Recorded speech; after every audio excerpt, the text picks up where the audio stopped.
안녕하십니까, 장 대표입니다. 자, 소개팅 코인은 리플 코인입니다. 자, 리플 코인 현재 시간 급등력을 보여주면서 4,800원대 이상을 뚫고 있는 모습을 보여주고 있습니다. 자, 1월 20일 오늘 날짜 나온 뉴스 한번 보시면 비트코인이 10만 달러의 방어에 성공했다. 리플은 고래의 대규모 이동이 포착되고 있다. 그만큼 고래들의 매집량이 엄청나게 늘어나고 있는 현재 시점을 보여주고 있죠.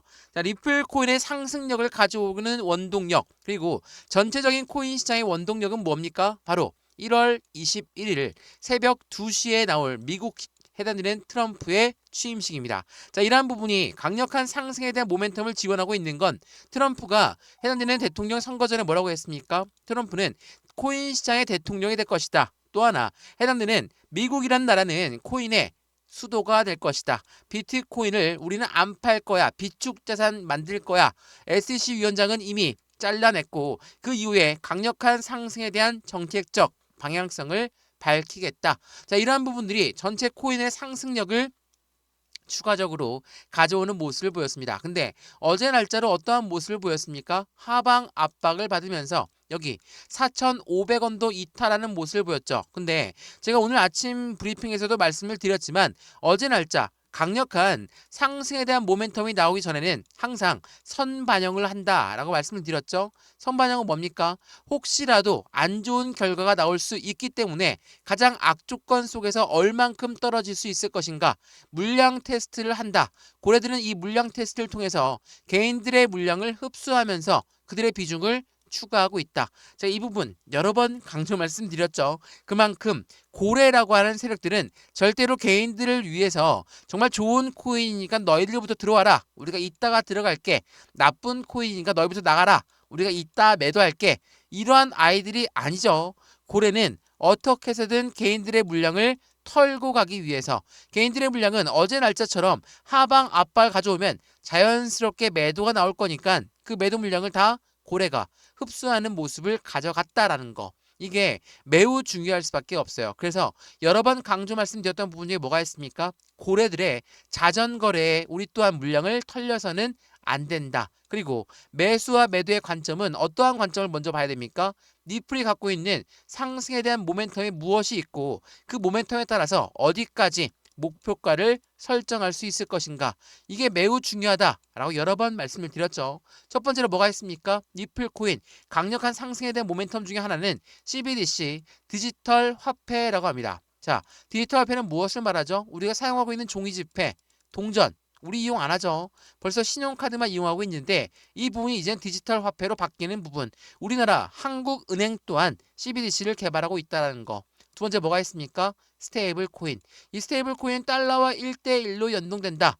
이 부분으로서 가장 안정적인 코인이다. 라고 볼 수 있죠. 근데 이게 끝이 아닙니다. 미국이란 나라는 달러를 발행하는 기축통화국이기 때문에 글로벌 1위 국가가 될 수 있었다는 거예요. 근데 최근 들어서 달러를 이용 안 하겠다, 탈달러를 외치는 나라들이 모여서 만든 게 브릭스입니다. 자, 이 브릭스 연합에 사우디까지 들어가면서 미국 입장에서는 굉장히 껄끄러울 수밖에 없죠. 그래서 이 달러를 강하게 만들 수 있는 시장, 바로 그 금융시장은 코인이다. 그 부분에 리플이 만든 스테이블 코인이 더욱더 부각되고 있다는 거. 리플은 때마침 이러한 스테이블 코인은 기관용으로 설계했다는 것도 매우 중요한 시점이라는 것을 체크하시면 좋을 것 같고요. 세 번째로 뭐가 있습니까? IPO, 주식시장의 상장, ETF, 펀드 시장의 상장, 이러한 SEC의 승인이 필요한 부분인데 SEC 위원장이 바뀌었습니다. 그 말은 이 모든 부분들이 상승에 대한 모멘텀들이 2025년도에 나올 가능성이 매우 높다. 누구를 등에 업고 트럼프 대통령을 등에 업고 움직일 가능성이 높다. 이러한 부분들이 강력한 리플 코인의 모멘텀을 지지하고 있다라는 거. 오늘 날짜로만 보시죠. 거래량 자체가 2조 원이 넘게 터였습니다. 그렇다는 것은 확실한 시장의 주도 섹터가 되고 있다라는 리플이다. 라고 볼 수 있다라는 거. 다시 한번 체크하시면 좋을 것 같고요. 오늘 이러한 부분들을 하나씩 풀어서 말씀을 드릴 거니까 영상은 끝까지 보시는 걸 추천드리고요. 영상 본격적으로 시작하기 전에 구독과 좋아요, 알림 설정 아랫부분에 따봉 버튼까지 눌러주시면 너무나 감사하고요. 왼쪽 하단에 보시면 파란색 링크 있습니다.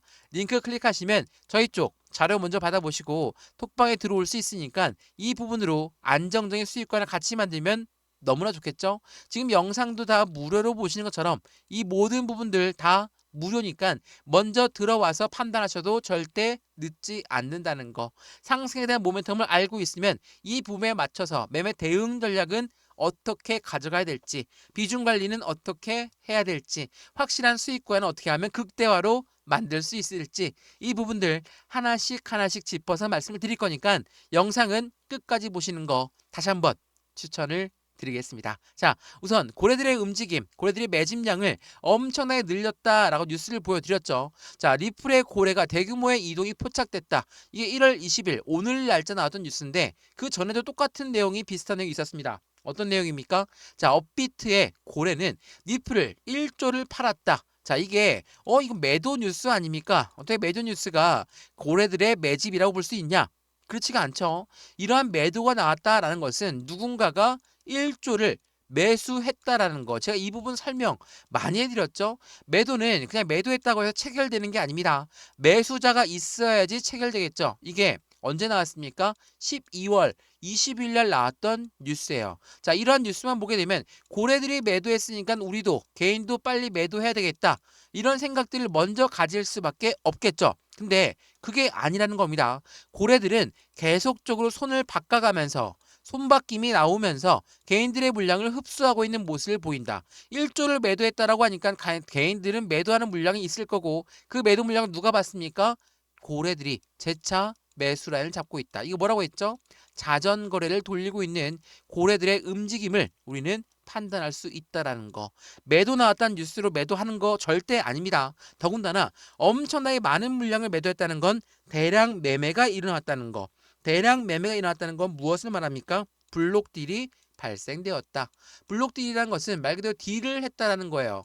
조금 더 저렴한 가격으로 1조를 매수했겠죠. 자, 12월 20일 날짜 어떻게 움직였는지를 보면 바로 여기거든요.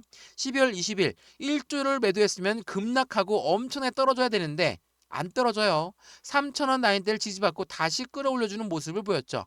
이렇게 왜 보입니까? 고래가 재차 매수를 한 건이기 때문에 다시 여기를 지지받고 다시 4,000원대, 다시 4,500원대, 다시 5,000원대를 두드리고 있는 현재 시점을 보여주고 있다는 거. 많은 분들이 기술적 분석, 그러니까 차트 분석 좋아하시죠? 생각을 한번 해보세요. 자, 1,000원대 라인을 돌파하지 못했던 지난 4년 동안, 그리고 1,500원대, 2,000원대, 여기 3,000원대, 그리고 4,000원대, 여기 4,500원대 이렇게 계단식 상승력을 통해서 움직이는 것은 무엇을 말합니까? 그냥 급등시킨 게 아니라 상승과 하락을 반복적으로 보여주면서 움직였다. 이거는 안정적인 단가를 확인하면서 움직였다. 라고 판단할 수 있죠. 이 단가를 확인했다는 건 조정을 충분히 받으면서 움직였다. 라고 표현합니다. 그 말인즉슨 지금 시점에 올라간 단가가 그냥 급등해서 올라간 단가가 아니기 때문에 혹시라도 하방 압박을 받는다 하더라도 4,500원대 강한 지지라인을 형성하고 있다라고 판단하셔도 충분합니다. 그러면 고래들은 어떠한 이유 때문에 이렇게 리플을 투자하고 있을까? 그리고 흔들렸던 배경은 무엇이 있을까? 그 부분도 하나씩 체크를 해봐야 되겠죠? 자, 이거 한번 보시죠. 현재 트럼프가 대통령에 당선되고 그리고 취임식을 앞두고 있는 시점에 리플 옵션 시장에서 강세 정서가 관측되고 있다. 옵션 시장은 더 많은 자금이 유입되어 있는 환경을 말합니다. 근데 리플의 선물 미결제 약정 규모가 최근에 급증을 시작했고 역대 최고치를 경신하기도 했다. 자, 미결제 약정 규모가 높이 올라갔다는 건 무엇을 말합니까? 미래적인 가격 시점이 리플 코인은 지금 단가보다도 훨씬 더 높이 올라갈 것이다 라고 예측했다는 부분입니다. 이러한 부분들이 있다는 건 많은 고래들이 유입되었다라는 것으로 우리는 확인할 수 있고 고래가 유입되었다는 환경은 상승에 대한 모멘텀이 충분하기 때문이라는 것도 확인할 수 있습니다. 근데 왜 이렇게 시장이 흔들렸을까? 흔들렸던 이유 중에 가장 큰 이유는 뭐였습니까? 바로 패드워치에서 보시는 것처럼 기준금리가 동결할 가능성이 높다 라는 부분이었거든요. 자, 이 패드워치는 인터넷 사이트에 패드워치만 치면 해당되는 사이트가 나옵니다. 이 부분은 미국 연준이라는 곳이 금리를 결정하는 아이들인데 이 아이들이 어때요? 99.5%가 동결로 예상하고 있다는 거. 자, 금리를 동결했다는 게 결코 나쁜 의미는 아닙니다. 다만 금리가 워낙에 고금리였고 이 고금리가 인하를 원했었는데 그 인하를 안 하고 동결한다. 이 부분만으로 시장은 실망감이 나올 수 있어요. 실망감이 나올 수가 있기 때문에 현재 시장은 선반영이라는 것을 먼저 했다라는 거. 자, 우리는 코인에 투자하면 코인만 올라가면 되는데 왜 이렇게 금리까지도 신경을 써야 됩니까? 자, 우리가 한번 예를 들어서 우리가 집을 샀습니다. 집을 샀는데 대출을 엄청나게 많이 받았어요. 금리가 높아요. 어때요? 투자했던 집을 다시 팔 수도 있죠. 고래는 어떨까요? 어디에 투자합니까? 주식에 투자하고 코인에 투자했어요. 근데 금리가 여전히 높아? 어때요? 투자 자금을 회수할 수 있겠죠. 근데 금리가 낮아진다면 어때요? 다시 투자 자금을 늘릴 수 있겠죠. 이러한 관점으로 보시는 거예요. 금리를 왜 봐야 되고 미국의 경제 지표를 왜 봐야 되고 트럼프가 취임식에서 어떠한 말을 하느냐 이런 부분들을 봐야 되는 이유가 뭡니까? 우리 코인은 금융시장입니다. 그렇다는 건 정치, 경제, 사회 이 모든 부분을 보면서 투자를 해야 된다라는 거. 이게 매우 중요할 수밖에 없다라는 걸 다시 한번 체크하시면 너무나 좋을 것 같고요. 코인 시장의 기대감이 높이 올라가고 있다라는 건 이제는 코인은 코인으로 끝나는 게 아니라 확실한 제도권 자금으로 들어가고 있는 시점을 말하고 있고 SEC와 니플 그리고 이러한 코인과 니플 간의 관계가 암호화폐 업계의 전쟁이 끝나는 부분으로 보고 있다라는 거. SEC 때문에 니플 코인은 1,000원대 라인을 돌파하지 못했던 게 얼마였습니까? 지난 바이든 정부 4년 동안 1,000원대 라인을 돌파했다가도 다시 떨어지고 돌파했다가 다시 떨어지는 결과를 만들었던 게 지난 정부였습니다. 근데 지금은 정권이 바뀌고 정책적 방향성이 바뀌면서 SEC 위원장도 공식적으로 사임을 결정했다. 어떤 걸 의미합니까? 악재가 완벽하게 해소가 되었다. 악재가 해소됐다면 확실한 호재성 이벤트로 갈 수밖에 없다라는 걸 다시 한번 체크하시면 너무 좋을 것 같고요. 차트 한번 보시면 바이든 정부 때 어떻게 움직였는지 보시면 정말 기가 차실 거거든요. 자, 이거 한번 보세요. 이거 월봉입니다. 월봉에서 물론 바이든 정부가 참모했을 때 2021년도 어때요? 그 기대감 때문에 올라가긴 했습니다. 2,000원 라인을 돌파하긴 했어요. 근데 SEC 위원장이 누가 됐습니까? 게리 겐슬러로 임명하다 보니까 어때요? 4년 동안 1,000원대 라인을 돌파하지 못하는 모습을 보였다라는 거. 이때가 바이든 정부 때였거든요. 근데 지금은 2024년도 11월 달에 트럼프가 당선이 되면서 상승력을 높였고 12월 달 등락폭은 있었지만 상승력을 높였고 1월 달 현재까지 상승력을 높여가고 있고 2월 달, 3월 달, 4월 달, 5월 달 왜 이렇게 보냐? 지난 정부 때도 마찬가지로 5개월 내내 상승력을 높였던 관점으로 보게 되면 과거의 전례가 그대로 이어진다. 당연히 상승력은 그대로 갈 확률이 높겠죠. 근데 이렇게 쭉 하고 급등시키겠습니까? 아니죠. 상승과 하락을 반복적으로 보여주면서 움직일 겁니다. 왜? 고래라고 하는 세력들은 절대로 개인들 물량을 같이 가려고 하지 않겠죠. 고래가 누굽니까? 세력이에요. 주식으로 치면 세력이라고 말하죠. 누굽니까? 기업이고 기관이죠. 이러한 아이들은 개인들의 물량은 잠재적인 매도 물량으로 판단하기 때문에 어떻게 해서든 물량을 털면서 움직일 수밖에 없다라는 거. 제가 이 부분 설명해 드리면서 항상 보여드렸던 뉴스가 있죠. 뭡니까? 바로 비트코인 ETF가 나오기 전에 어떠한 노림수를 보였는지 이게 굉장히 중요한 부분이거든요. 자, 이 노림수는 여기에 나와 있습니다. 자, 비트코인 ETF를 간단하게 설명해 드리면 이 ETF라는 것은 펀드예요. 펀드라는 건 뭡니까? 개인들 자금만으로 운영할 수가 있는 운영가입니까? 아니죠. 고래들의 자금이 무조건 필요할 수밖에 없는 거예요. 그래서 비트코인 ETF가 나왔을 때 이제 코인은 제도권 금융시장으로 들어가는 시점이다 라고 엄청나게 환호했습니다. 근데 노림수를 보면 어때요? 비트코인 ETF가 승인 시점은 비트코인 가격이 최저가에 해당할 때 나온다. 월가, 월스트리트는 코인 시장 진입을 준비하면서 비트코인을 먼저 매집하고 나서 ETF가 출시가 된다. 선순위가 뭡니까? 매집이에요. 최저가에 매집한다. 말씀드렸던 부분이죠. 상승했던 걸 따라서 매수하는 게 아니라 다시 끄집어내려서 저점, 확실한 최저가를 만들었을 때 그들은 매집 라인을 구축한다. 누가? 바로 고래라고 하는 세력들이. 서두에도 말씀드렸지만 니플 같은 경우는 ETF만 있는 상승에 대한 모멘텀이 아닙니다. CBDC도 있고요. IPO도 있고요. 스테이블 코인도 있습니다. 이러한 부분들의 관점 자체가 하나씩 분출된다. 상승력은 더욱더 커질 수밖에 없는 환경을 만든다는 거. 근데 이 월가, 월스트리트라는 아이들은 굉장히 까다롭죠. 고래들은 어떻게 해서든 물량을 털려고 해요. 자, 제가 이 ETF 많이 나와서 말인데 이 가상자산 시장을 디스하던 JP 모건 다들 아시죠? 미국의 가장 큰 은행입니다. JP 모건은 해당되는 가상자산 시장에 비트코인을 이런 자산으로서의 가치가 없다라고 디스했죠. 근데 현물 ETF에 AP를 참여했어요. 이게 비트코인 ETF가 나왔을 때 했던 행동이거든요. 뒷구녕으로는 계속적으로 비트코인을 사 모으고 있는 JP 모건이었다는 거. 바로 대중을 오도하는 위선적인 행태를 보였던 게 JP 모건이었습니다. 근데 이러한 JP 모건도 뭐라고 합니까? JP 모건 니플이 만약 ETF를 출시하게 되면 80억 달러의 자금이 유입될 것으로 전망하고 있다. 고래의 자금이라고 하죠. 이러한 자금 유입이 된다는 건 당연히 니플한테는 더욱더 긍정적인 소식이 될 수밖에 없고 JP 모건이 이 부분을 예상했다라는 것은 그만큼 현재 코인 시장의 움직임은 완벽한 제도성 자금으로 가고 있다라는 걸 보여준다라는 거.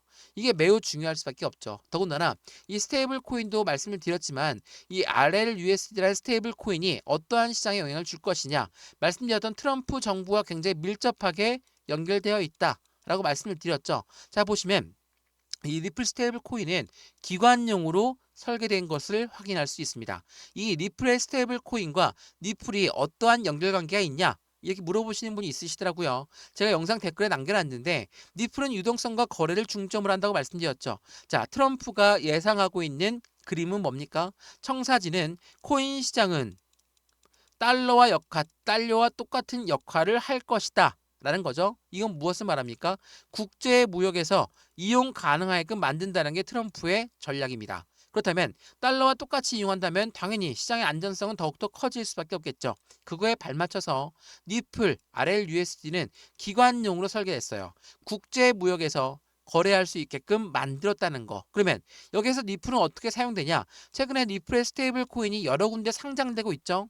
이게 상장되면서 거래가 될 때 이용되는 수수료는 뭐로 이용합니까? 니플로 이용해요. 니플로 수수료 이용된다는 건 이용된 수수료는 어떻게 됩니까? 소각이라는 시스템으로 가져간다. 그러면 니플은 어떻게 할까요? 당연히 그에 대한 희소성의 가치가 더욱더 커질 수밖에 없겠죠. 제가 이 부분을 강조 말씀 여러 번 드리는 건 니플 코인은 금융시장과 굉장히 밀접하게 연결돼 있어요. 다른 코인도 아니고 니플 같은 경우는 이미 IMF와 손을 맞잡고 CBDC를 개발하고 있는 것만큼 전통 금융시장과 가장 밀접하게 연결되어 있는 게 바로 니플이기 때문에 니플을 이용해서 거래를 한다. 니플을 이용해서 해외 송금 보낸다. 이러한 부분들이 가능하다는 겁니다. 이런 부분들을 알고 있다면 니플의 강력한 상승에 대한 모멘텀들은 더욱더 큰 부분을 만들어낸다라는 거. 이러한 부분들을 통해 매수와 매도의 관점은 어떻게 가져갈까? 비중 관리는 어떻게 해야 될까? 그리고 앞으로 수익과는 어떻게 하면 더 극대화로 만들 수 있을 것인가? 이러한 부분들을 하나씩 짚어서 말씀을 드릴 거니까 오늘 영상에서 그 부분을 확인했다면 마찬가지로 자료를 먼저 받아보신 다음에 마음에 든다. 그런 다음에 톡방에 들어와도 상관없습니다. 이 모든 부분은 다 무료라는 거 다시 한번 거듭 강조 말씀 드리겠습니다. 이해되시죠? 자, 리플코인 영상 여기까지입니다. 영상 유익하였으면 구독과 좋아요, 알림 설정 아랫부분에 따봉 버튼까지 눌러주시면 너무나 감사하고요. 왼쪽 하단에 보시면 링크 있습니다. 링크 클릭하시면 톡방으로 바로 연결되실 거니까 들어와서 자료를 먼저 받아보시고 마음에 든다. 그런 다음에 실시간 매매 등 함께 받아도 충분하다라는 거 다시 한번 그 부분도 같이 확인하시면 더욱 좋을 것 같습니다. 이해되시죠? 영상 여기까지입니다. 언제나 성공적인 투자 정말 진심으로 기원합니다. 감사합니다.